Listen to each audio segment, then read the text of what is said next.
यमुना तीरा वनचारी यमुना तीरा वनचारी जय राधा माधवा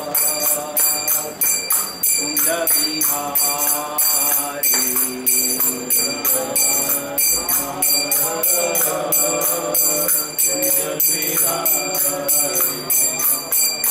जय गोपी वल्लभा शिवरधारी गोपी वल्लभा शिवरधारी जय यशोदानंदन भजन रंजन यशोदानंदन भजन रंजन तीरा वनचारी तीरा वनचारी जय जगन्नाथ जय जगन्नाथ जय बलदेवा जय सुभद्रा जय जगन्नाथ जय जगन्नाथ जय बलदेवा जय सुभद्रा जय जगन्नाथ जय जगन्नाथ जय बलदेवा जय सुभद्रा जय जगन्नाथ जय जगन्नाथ जय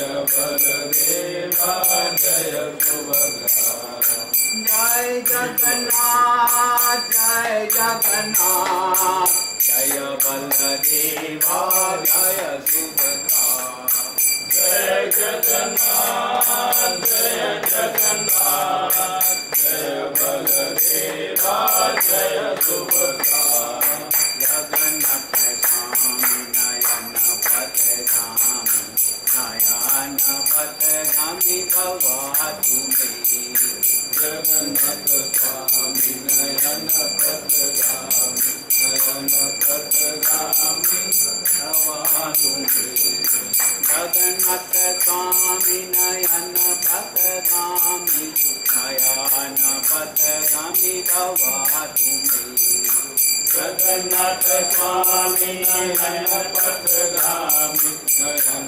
पथगामी भवा जय गौर हरि बोल हरि बोल हरि बोल हरि बोल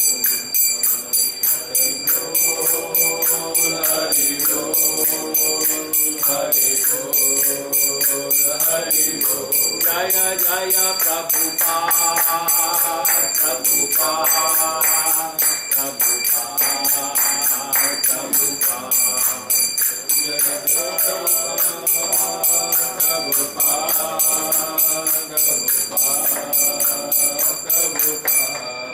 हरि देवानंद श्री जगन्नाथ बलदेव सुभद्रा की हरिनाम संकीर्तन की जगत गुरु शील प्रभुपाद। ओम नमो भगवते वासुदेवाय ओम नमो भगवते वासुदेवाय ओम नमो भगवते वासुदेवाय ओम नमो भगवते वासुदेवाय ओम नमो भगवते वासुदेवाय ओम नमो भगवते वासुदेवाय ओम अज्ञानतिम्रान्धस्य ज्ञानञ्जनशलाकया चक्षुरुन्मिलितं येन तस्मै श्रीगुरुवे नमः। श्रीचैतन्यमनोभीष्टं स्थापितं येन भूतले स्वयं रूपकदा मह्यं ददाति स्वपदान्तिकम्। वन्देऽहं श्रीगुरो श्रीयुतपदकमलं श्रीगुरून् वैष्णवांश्च श्रीरूपं साग्रजातं सहगण रघुनाथान्वितान्तं सजीवम् सादेतं सावधूतं परिजनसहितं श्रीकृष्णचैतन्यदेवं श्रीराधाकृष्णपादान् सहगणललिता श्रीविशाखान्वितांश्च। हे कृष्ण करुणा सिन्धो दीनबन्धो जगत्पते गोपेश गोपिका कान्त राधाकान्त नमोऽस्तुते। तप्त कांचन गौरांगी राधे वृंदावनेश्वरी वृषभानुसुते देवीं प्रणमामि हरिप्रिये। वाञ्छाकल्पतरुभ्यश्च कृपा सिन्धुभ्यैव च पतितानां पावनेभ्यो वैष्णवेभ्यो नमो नमः। जय श्री कृष्ण चैतन्य प्रभु नित्यानंद श्री अद्वैत गदाधर शिवासादि गौर भक्तवृंद। नीलाचल निवासाय श्री कृष्ण परमात्मने बलभद्र सुभद्राभ्यां श्री जगन्नाथाय ते नमः।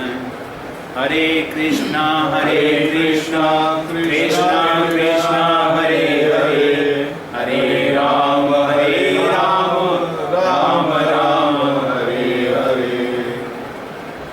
मुखं करोति वाचालं पंगुं लङ्घयते गिरिं यत्कृपातमहं वन्दे परमानन्दमाधवं। श्रीगुरुदीनतारणं श्रीचैतन्य ईश्वरम्।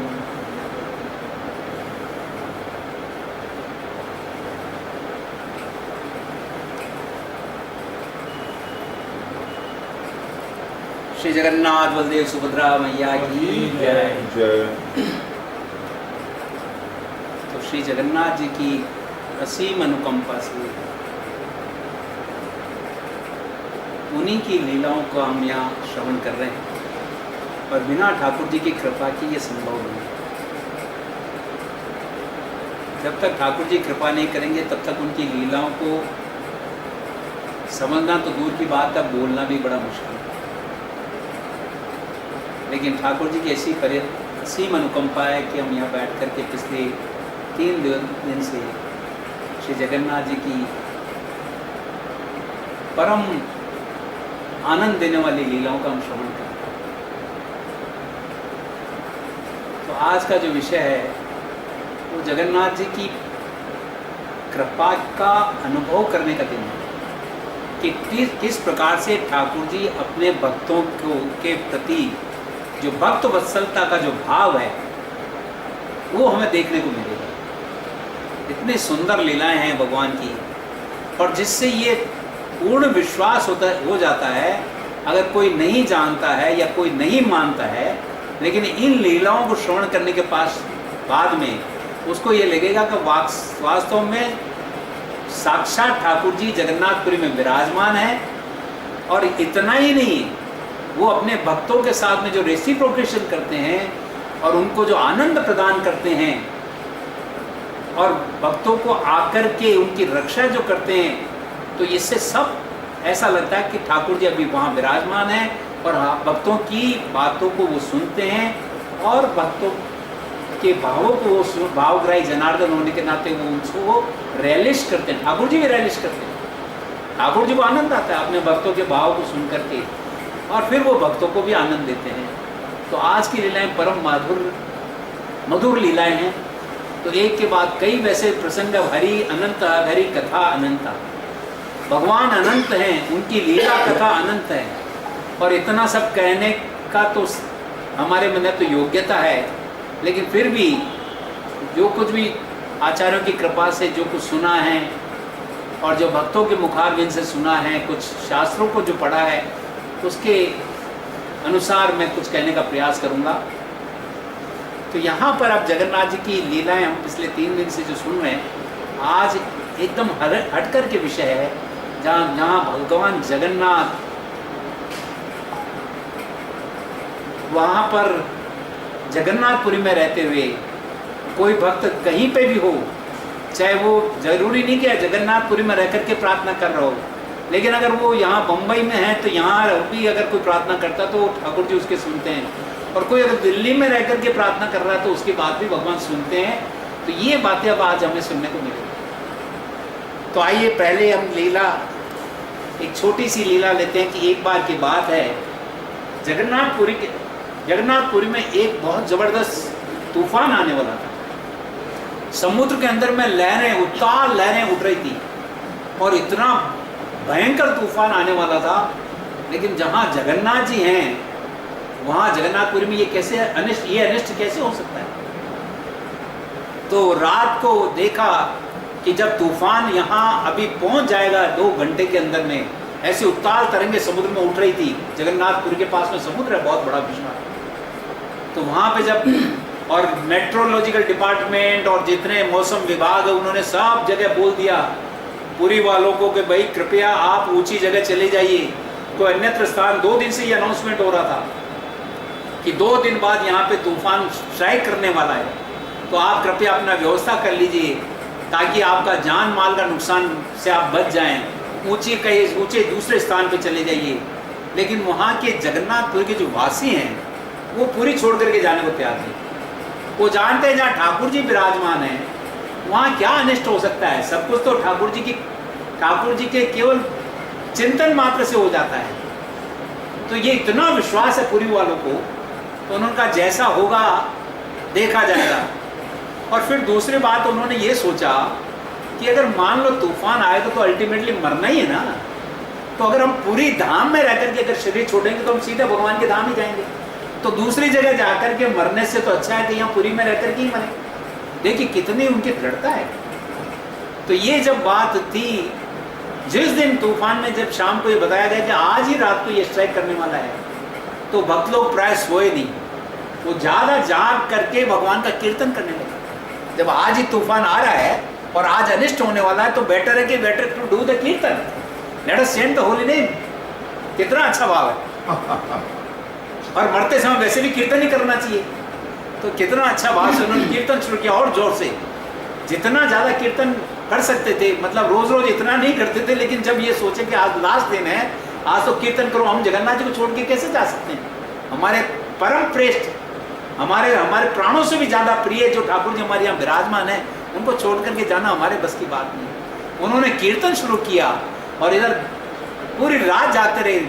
रात में क्या देखते हैं कि अर्धरात्रि के बाद जब तूफान की बहुत जोर से हवा आने लगी और पानी कुछ प्रवेश करने लगा, उसी समय भगवान का जो सुदर्शन चक्र है मंदिर के ऊपर एकदम, मैंने कल बताया था 214 फीट की हाइट है भगवान के मंदिर की, और उसके ऊपर 36 फीट हाइट का सुदर्शन चक्र है। 36 फीट हाइट है उसकी। तो उस सुदर्शन चक्र से एकदम कोई नीली, एकदम बिजली के समान, एकदम तीक्ष्ण रोशनी निकली सुदर्शन चक्र से। और जब सुदर्शन चक्र से वो रोशनी निकली तो एकदम समुद्र पर गई। और लोग अक्सर देख रहे थे पुरी के, जितने भी पुरी में रहने वाले, क्योंकि सोए तो थे ही नहीं, वो कीर्तन में मस्त देखा कि इतना आकाश में चकाचौंध रोशनी कैसे हुआ। तो देखने लगे कहाँ से आ रही, तो मंदिर के उधर से रोशनी चल करके और समुद्र के ऊपर गिरी। और जैसे ही गिरा तो वहां से कुछ देर में लगता है कि वो तूफान का उसने रुख पलट दिया। जो हवा इधर जगन्नाथपुरी मंदिर की तरफ आ रही थी, वो रोशनी, चूंकि ये ठाकुर जी की व्यवस्था है, और सुदर्शन चक्र से निकल करके समुद्र पर गिरी, तो समुद्र के अंदर में जो हवाओं का रुख मंदिर की तरफ था, वो हवाओं का रुख दूसरी तरफ कर दिया।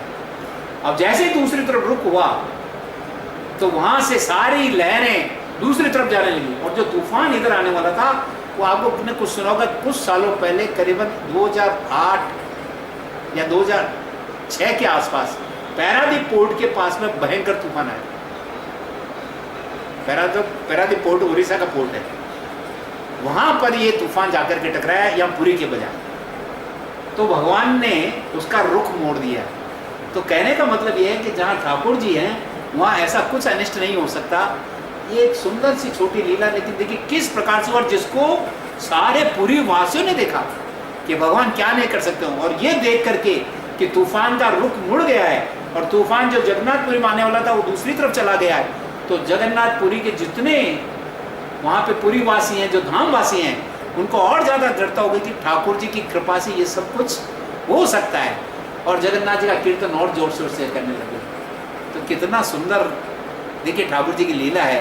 अपने अपने प्रियजनों को, अपने भक्तों की रक्षा करने के लिए ठाकुर जी कुछ भी कर सकते हैं, क्योंकि वो भक्तों के प्रति इस प्रकार का कोई भी अगर कोई संकट आता है भक्तों के ऊपर तो वो सहन नहीं कर सकते, क्योंकि रात दिन वो ठाकुर जी की सेवा में, ठाकुर जी के भजन में गाते रहते हैं, ठाकुर जी के लिए सेवा करते रहते हैं। और धाम में रहकर के रात दिन जगन्नाथ जगन्नाथ बलदेव सुभद्रा नाम निकलता रहता है। जब पूरा दिन रात अगर धाम का देखिए फायदा कितना है कि वहाँ रहने से ठाकुर जी का स्मरण जल्दी होता है। धाम में रहने का ये बहुत बड़ा फायदा है। तो जो पुरी में रहते हैं तो वो तो केवल जगन्नाथ जी के शरण में है।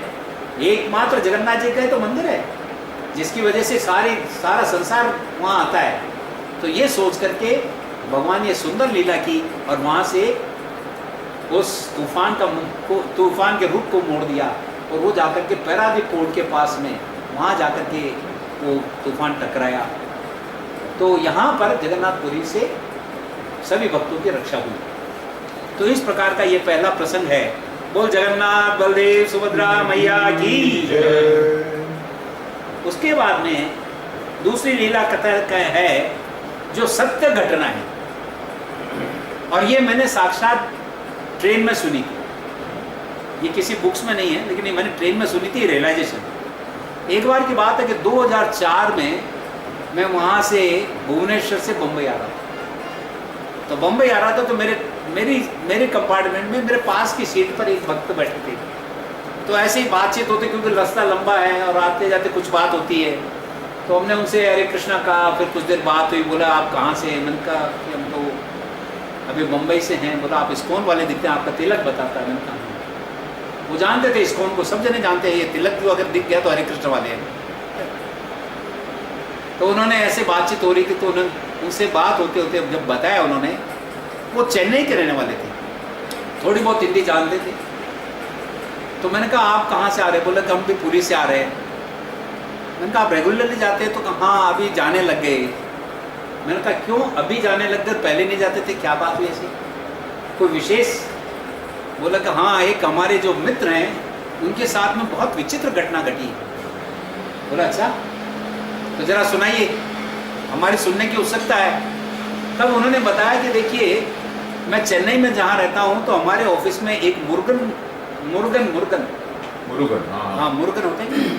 तो मुरुगन नाम का एक व्यक्ति था और उसने सुना था कि जगन्नाथ जी के जगन्नाथपुरी के जो जगन्नाथ जी हैं वो बहुत दयालु हैं और इतने कृपालु हैं कि वो सभी इच्छाओं को पूरा करते हैं। जितने मनोरथ आप करोगे, कामना करोगे और ठाकुर जी के सामने जा करके दर्शन करके आप नतमस्तक होकर के उनसे इच्छा प्रकट करोगे, तो देखिए आजकल पूरा संसार में प्राय कामनाओं की पूर्ति में ही है।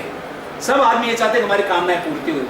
पर फिर भी ठीक है कि अगर श्रीमद् भागवतम में आया कि ए काम सर्व काम हुआ मोक्ष काम उदार की, अगर आपकी कोई कामना नहीं है यानी निष्काम हो तो भी, या सर्व काम अगर सारी कामनाएं, अगर आपकी किसी भी प्रकार की कामना है तो भी, ए काम सर्व काम हुआ मोक्ष काम उदार भी, अगर आपकी मोक्ष प्राप्त करने की इच्छा है तो भी, तो क्या कहते हैं कि तीव्रेण योगेन भजे यजेत पुरुषम परम। आप तीव्रता के साथ किसको अपनाइए?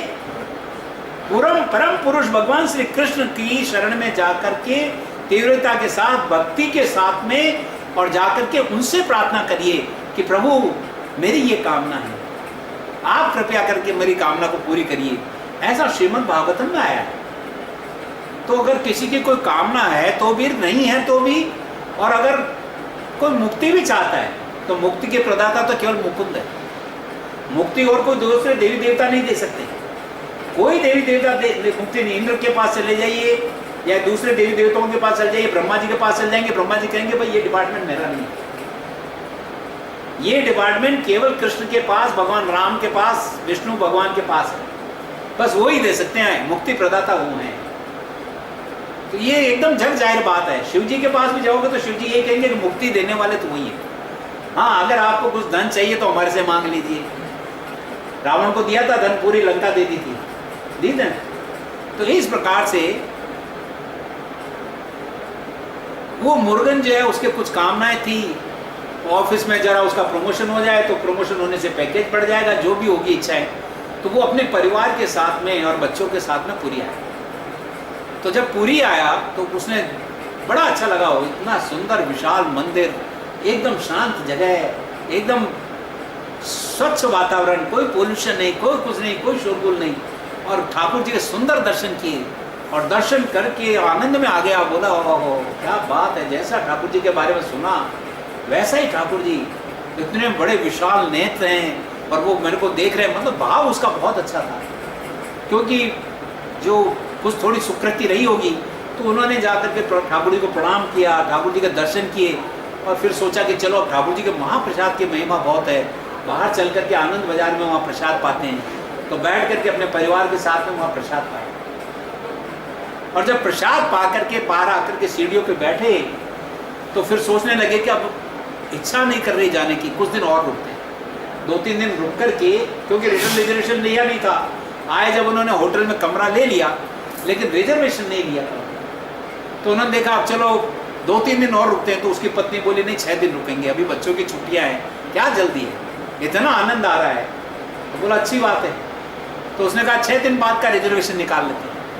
तो जैसे ही सोचा रिजर्वेशन निकालने के लिए कि कोई ट्रेवल एजेंट को मिलते हैं, तो जेब में हाथ डाला तो पता लगा कि पर्स नहीं है। पर्स नहीं है तो वो एकदम हक्का बक्का रह गया कि अरे उस पर्स में 6,000 रुपये थे। 6,000 रुपये थे जिससे हमें होटल में रुकना था, प्लस रिटर्न रिजर्वेशन लेना था, और पूरी धाम में आए तो कुछ हमें कुछ दान दक्षिणा देनी है, किसी को अन्न प्रसाद खिलाना है, ये सब सोचा हुआ था। लेकिन ये देख करके कि पर्स या तो गिर गया या कहीं चोरी हो गया, कुछ भी हुआ हो, पर पर्स नहीं था जेब। जब ये देखा तो एकदम वो क्षुब्ध हो गए, क्षुब्ध होकर के वहीं पेड़ सीढ़ियों पर बैठे रहे। अब सोचने लगे कि क्या करें, एक तो ये अनजान जगह, हम लोग पहली बार आए, यहाँ किसी को जानते नहीं, अब कौन हमारी मदद करेगा और किस प्रकार से हम वापस आएंगे, ये विचार पूरी कल्पना सब सोच रहे थे। हो सकता है उस वक्त मोबाइल नहीं चला होगा, क्योंकि उन्होंने 2004 में मेरे को बताया, घटना और 5-7 साल पहले की थी, तो उस वक्त तो मोबाइल भी नहीं चालू थे। तो अब कैसे ये सब सारा कम्युनिकेट होगा, कैसे पैसा आएगा, सब विचार करने लगे। वो बड़ा क्षुब्ध हो गया, उसको 2-3 घंटे वहीं हो गए बैठे बैठे कि अब क्या करें, कुछ उपाय नहीं लग रहा है, जाएं तो भी जाएं कैसे, होटल वाले के रूम के पे जो ऐसे देने हैं। तो एकदम ठाकुर जी से प्रार्थना करने लगा, ठाकुर जी जैसे आप रखना चाहो वैसा रखिए, हम तो आपकी शरण में, अब आप ही रास्ता निकालिए, क्या करें हमने। तो ये सब सारा विचार होते होते संध्या हो गई। इतने में एक आदमी उनके पास आया, और उन्होंने, आदमी जब पास में आया तो देखा अरे वेंकट, उनका नाम वेंकटेश था पर वो वेंकट कहते थे ऑफिस में। अरे वेंकट, वो ऑफिस का ही आदमी था, उनके ऑफिस का आदमी वहां उनके पास आया। अरे वेंकट तुम कब आए? और वेंकट भी उनसे प्रेम से मिला। अरे मुरुगन, जगन्नाथपुरी में अपना मिलना बिना कोई प्रोग्राम के, अपने कोई प्री फिक्स कोई प्रोग्राम नहीं था, अचानक कैसे मिलना हुआ, देखिए। तो बड़े खुश हुए एकदम। और जब अपने को जरूरत है तो उसको तो इतना आनंद आता है, जिस प्रकार से अगर फॉरेन में चले जाओ तो वहां पर अगर हम लोग रहें 15 दिन भी, और 15 दिन रहने के बाद में अगर कोई इंडियन मिल जाए तो इतनी खुशी होती है कि हमारे देश का आदमी तो मिला, ऐसा इतना आनंद आता है। तो वहां पर जब उस वेंकट को देखा तो उन्होंने बहुत एकदम प्रेम से मिले, गले मिल गए, कुछ देर बैठे बात की। तब उसने वेंकट को सारी बात बताई मुरुगन ने कि मेरे साथ ऐसा हो सकता है, हम लोग आज सवेरे पहुंचे हैं और आज ही आकर के हमने ठाकुर जी के सुंदर दर्शन किए, प्रसाद पाया, और हमने देखा कि हमारा पर्स कहीं गिर गया, और गिरने में उसमें जो जितना लक्ष्मी था सब सारा चला गया। अब हमें जाने की व्यवस्था करनी है। पर अच्छा हुआ भगवान ने, देखो मैं प्रार्थना ही कर रहा था और ठाकुर जी ने कृपा करके आपको भेज दिया, ये तो बहुत बड़ी कृपा है। तो उनका फेथ और बढ़ गया, जगन्नाथ जी में उनका फेथ और स्ट्रॉन्ग हो गया कि देखिए ठाकुर जी से प्रार्थना की और तुरंत ठाकुर जी ने व्यवस्था कर दी। और वो भी एकदम ऐसी जगह जहाँ कभी हम लोगों का कोई प्री फिक्स प्रोग्राम नहीं, और आदमी आकर के मिल ले। तो उन्होंने कहा, वेंकट ने कहा आप चिंता मत करो, आप जितने दिन रुकना चाहो रुको, ये 6,000 रुपये पकड़ो, और ज़्यादा चाहिए तो मेरे से ले लो, लेकिन आप आराम से जगन्नाथ जी के खूब दर्शन करो और मन में कोई क्षोभ मत रखिए, कोई चिंता मत करिए, पैसा जितना चाहिए आप ले लो, लेकिन आराम से ठाकुर जी का दर्शन करिए। और दर्शन करके फिर बाद में आप अपना टिकट रिजर्वेशन करा के चले जाइएगा, फिर अपन ऑफिस में मिलेंगे। तब उसने कहा कि नहीं वेंकट, ये आपने दिया मुझे 6,000 रुपये, नहीं और ले लो। बोला नहीं नहीं इतना ही बहुत है। तो अच्छा मैं ऑफिस पहुंच करके आपको वापस दे दूंगा। किसने कहा? मुर्गन ने कहा वेंकट को। बोला नहीं नहीं दे देना, कोई बात नहीं, चिंता मत करो। ये वेंकट वहाँ का रेगुलर डिवोटी था। वेंकट रेगुलर डिवोटी रहा होगा, प्लस उसका ऑफिस का ही आदमी था। हाँ वो तो ठीक है। अब वो ऑफिस का आदमी अचानक यहाँ मिल जाना धाम में बिना प्रोग्राम के, और मान लो अगर आ भी जाए तो ये जरूरी नहीं कि सामने सामने मिल जाए। हाँ। वो सीढ़ियों पे बैठे और वो सीढ़ियों पे चढ़ा ही था। तो एकदम मिलते ही एकदम खुश हो गए कि चलो अच्छा हुआ, भगवान ने बहुत बड़ी कृपा कर दी। तो ये सब हो गया। अब वो आराम से 3 दिन रुकने वाले थे, फिर 6 दिन रुके, और रुक करके आराम से दर्शन करा करके ठाकुर जी का रोज दर्शन करते थे। क्योंकि ये रियलाइजेशन होने के बाद कि ठाकुर जी कृपा करते हैं, तो और ज़्यादा फेथ बढ़ गया कि नहीं हो अब रुक करके दर्शन करेंगे रोज। इस प्रकार से जब जैसे उनका टिकट रिजर्वेशन सब सारा था, 6 दिन बाद वो पूरी छोड़ करके और चेन्नई चले गए। और चेन्नई जा करके फिर वो दूसरे दिन से या नेक्स्ट डे से ऑफिस ज्वाइन किए होंगे, संडे आ गया होगा जो भी है। वहाँ जाकर के दूसरे दिन ऑफिस किया तो वो बोल, अरे यार वेंकट तूने बहुत अच्छा किया यार, बहुत बढ़िया किया, ये तुम्हारे 6,000 रुपये पकड़ो। तुम अगर उस दिन नहीं आते तो हम लोग बहुत एकदम ऑकवर्ड पोजीशन में थे। हम एकदम शुद्ध हो गए कि क्या करेंगे, हमारे पास कुछ लक्ष्मी नहीं थी। अच्छा हुआ वेंकट आप समय पे एकदम, लोग ये लक्ष्मी पकड़ो। बोला कि कौन सी लक्ष्मी, और मैं तो पूरी गया ही नहीं। बोले क्या बोल रहे हो, पूरी नहीं गए? नहीं तो मैं क्या गलत बोल रहा हूँ? अरे भाई मैं पूरी गया नहीं और रुपए भी मैंने आपको नहीं दिए। बोले नहीं नहीं तुम झूठ बोल रहे हो, मैं ऐसा मजाक मत करो। बोले मैं सही कह रहा हूँ। सारे ऑफिस स्टाफ से पूछा उसने कि ये वेंकट क्या छुट्टी पे नहीं गया था उस दिन, देखो इस तारीख को हम लोगों को वहाँ मिला था। बोले भाई ये तो कुछ छुट्टी लिया नहीं, यहीं पे था। इतना सुनते ही वो मुर्गन की आंखों से प्रेमाश्रु बहने लगे कि वेंकट के रूप में ठाकुर जी आकर के मेरी मदद की, जगन्नाथ जी स्वयं आकर के मदद की, और मैं ठाकुर जी को पहचान नहीं पाया।